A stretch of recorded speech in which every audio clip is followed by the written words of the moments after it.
अस्सलाम वालेकुम, मैं हूं Rizma Burhan, clinical psychologist, focus life rehab से। आज के पॉडकास्ट में हम बात करेंगे family involvement in active addiction कि किस तरह से जो फैमिली के रवैये होते हैं वो इनडायरेक्टली या अनकॉन्शियसली किसी भी एडिक्ट की पर्सनालिटी के बिहेवियर्स को स्ट्रॉन्ग कर रहे होते हैं या इंटेंसिफाई कर रहे होते हैं। इस मौजूद पर बात करने के लिए मेरे साथ मौजूद है असद, जो आज हमें बताएंगे अपने प्रैक्टिकल इंसाइट से कि किस तरह से किसी भी फैमिली के बिहेवियर से एक एडिक्ट की पर्सनालिटी में जितने भी चेंजेस हैं या बिहेवियर्स हैं वो इंटेंसिफाई हो रहे होते हैं। खुशामदीद Asad. Thank you ma'am, it's so nice for having me. I am happy about it. I try my best कि मैं अपने इनसाइट शेयर कर सकूं। अच्छा असद, सबसे पहले ये बताइए कि किसी भी मरीज की एक्टिव एडिक्शन में फैमिली का क्या रोल होता है और किस तरह से इनेबलिंग और सपोर्ट की जो एक बाउंड्री है वो ब्लर हो जाती है। हर डिजीज के कुछ ना कुछ स्पेसिफिक सेट ऑफ सिम्टम्स होते हैं जिसके ऊपर बाकायदा रिसर्च के बाद वो डिफाइन किए जाते हैं मेडिकल साइंसेस के अंदर।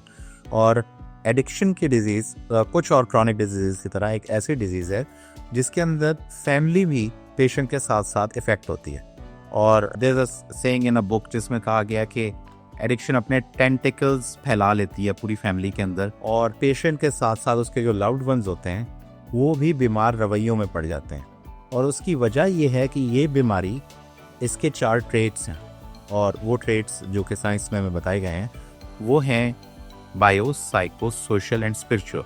यानी कि ये फिजिकली भी पेशेंट को बीमार करती है, मेंटली भी पेशेंट को बीमार करती है, और the unique one which we are discussing today is वो है सोशल पार्ट, विच इज़ के ये फैमिली के जो लोग होते हैं उनके साथ पेशेंट का रिलेशन एक बीमार रिश्ते में कन्वर्ट कर देती है।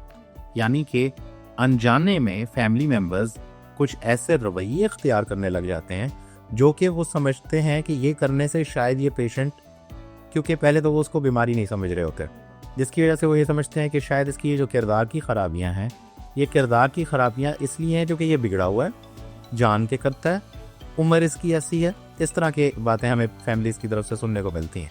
और फैमिलीज़ ये समझती हैं कि अगर हम इसके लाड प्यार से या इसके ऊपर आने वाली मुसीबतों को इससे दूर रखेंगे तो ये लिहाज करेगा और इन कामों को दोबारा रिपीट नहीं करेगा।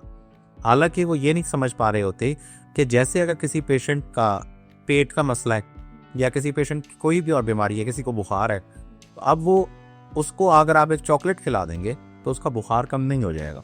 अगर किसी को उल्टियाँ आ रही हैं, उसको अगर आप कोई लालच देंगे कि मैं तुम्हें बर्गर खिला देता हूँ, तो मोस्ट प्रोबेबली उसका बर्गर खाने से वो उल्टियों वाला मसला बढ़ेगा। आपने सवाल किया एनेबलिंग के हवाले से। एनेबलिंग को डिफ़ाइन करने का जो बेहतरीन तरीका है वो ये है कि किसी को उसके किए के नताइज ना भुगतने देना। To not let someone face the consequences of his और हर चॉइसेस और डिसीजंस।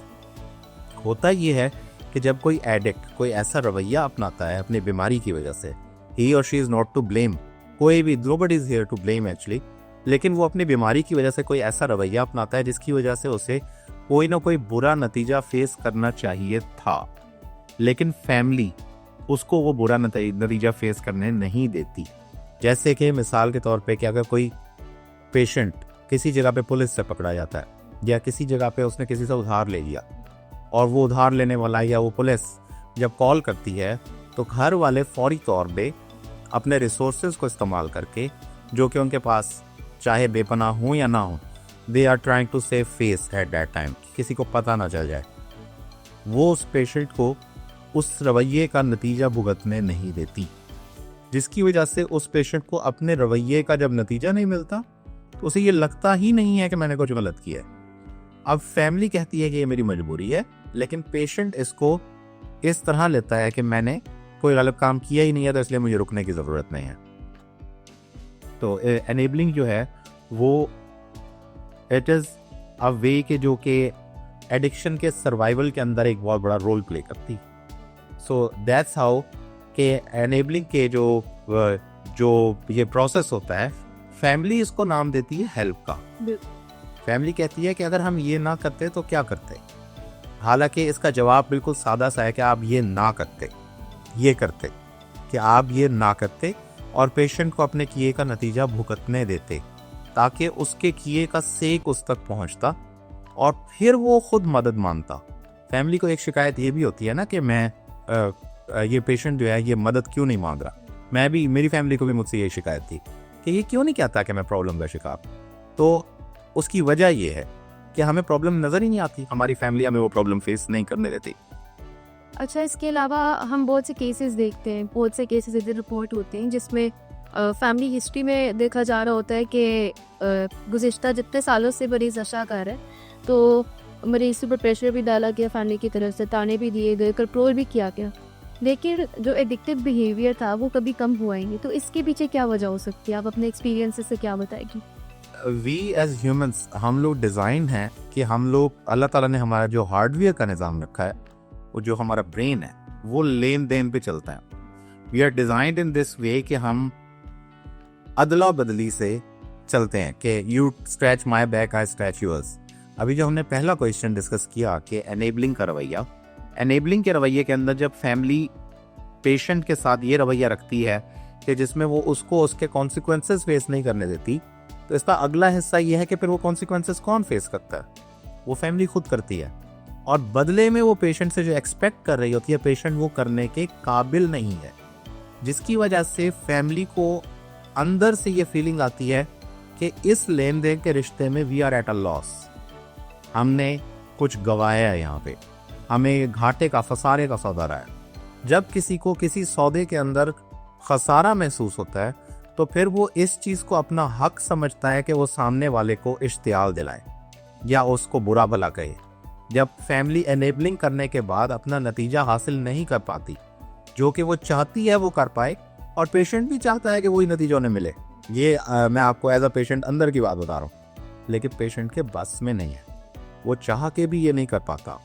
तो फिर फैमिली जब रात को पुलिस से छुड़वा के आएगी और पेशेंट नशे की हालत में होगा, तो सुबह वो उसको 10 गालियाँ देगी, हाथ उठाएगी, धक्के देगी और 1000 किस्म की और चीज़ें जो कि एक नशे के मरीज़ के साथ प्रोवोकिंग की फॉर्म में की जाती हैं।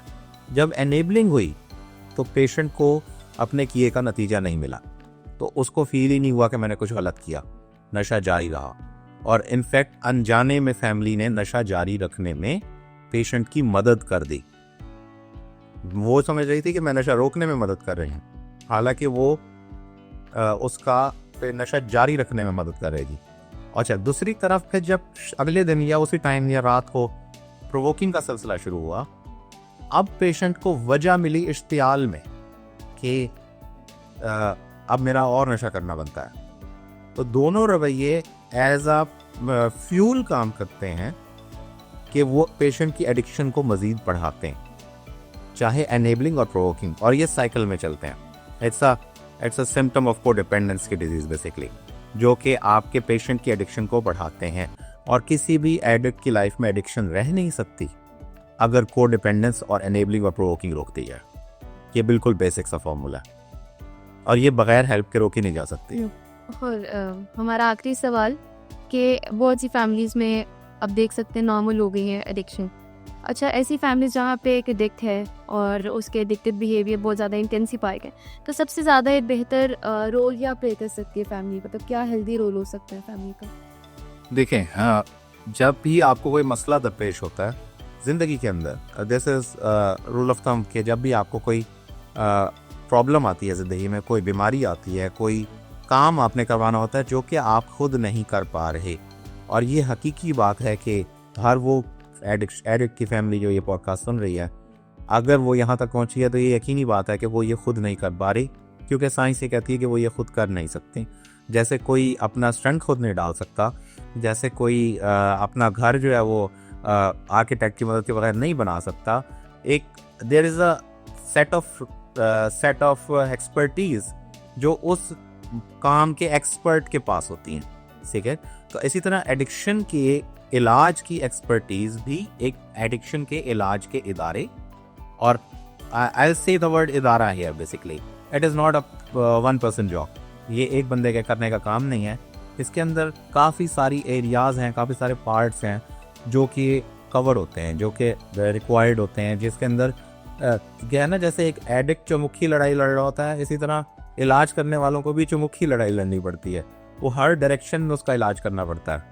वो किसी एक जगह से उसको अगर हैंडल करेंगे, एडिक्शन की बीमारी दूसरी तरफ से निकल के सामने आ जाएगी, इसलिए उसको हर तरफ से घेर के उसका इलाज करने की ज़रूरत होती है, और ये फैमिली के बस की बात होती नहीं है, इस वजह से कि वो खुद एनेबलिंग और प्रोवोकिंग में पड़े होते हैं। तो इसलिए the best solution for the loved ones of addicts is कि वो मदद हासिल करें, वो मदद हासिल करें, राइट मदद हासिल करें, एक्सपर्ट्स की मदद हासिल करें, और ये देख लें कि जिनकी वो मदद हासिल कर रहे हैं क्या वो साइंटिफिक प्रिंसिपल्स को फॉलो कर रहे हैं या नहीं। ये बड़ा ही इंपॉर्टेंट पार्ट है। और साइंटिफिक प्रिंसिपल्स क्या हैं ये मालूम करना आज के दौर में कोई मुश्किल काम नहीं है। You can easily find out कि एडिक्शन की ट्रीटमेंट का सही तरीकाकार क्या है और कौन से इदारे उसको फॉलो कर रहे हैं। जैसे कि आपका इदारा है तो मैंने इसमें देखा कि इसके अंदर ये चीज़ें फॉलो की जाती हैं। इसी तरह और भी बहुत से इदारे हैं, लेकिन आपने ये देखना है कि which one is right fit for you, which one is the right suitable जो स्ट्रक्चर है जो कि साइंटिफिक प्रिंसिपल्स को फॉलो कर रहा है वो कौन सा है। और उसका मालूमात लेने के लिए you can go on ChatGPT, you can use Google and find the right help. And you deserve it, your loved one he और शी ऑल्सो डिज़र्व्स इट। तो इसलिए ज़रूरी है कि आप सही मदद हासिल करें।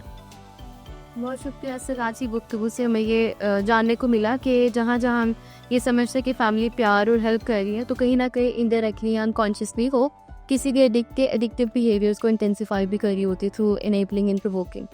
तो इस गुफ्तगू से बल्कि हमारी फैमिलीज़ को जो एडिक्ट के साथ रह रही है उनको जानने को मिलेगा कि ये किस तरह से आपने अपने इन बिहेवियर्स को पहले रेक्टिफाई करना है थ्रू ट्रू हेल्प जो कि इदारा कर सकता है आपकी, और किस तरह से आप किसी भी मरीज़ की बिहेवियर्स को इंटेंसिफाई के बजाय वीक कर सकते हैं थ्रू राइट हेल्प। मिलते हैं एक नई पॉडकास्ट के साथ, तब तक अपना ख्याल रखें। अल्लाह हाफ़िज़।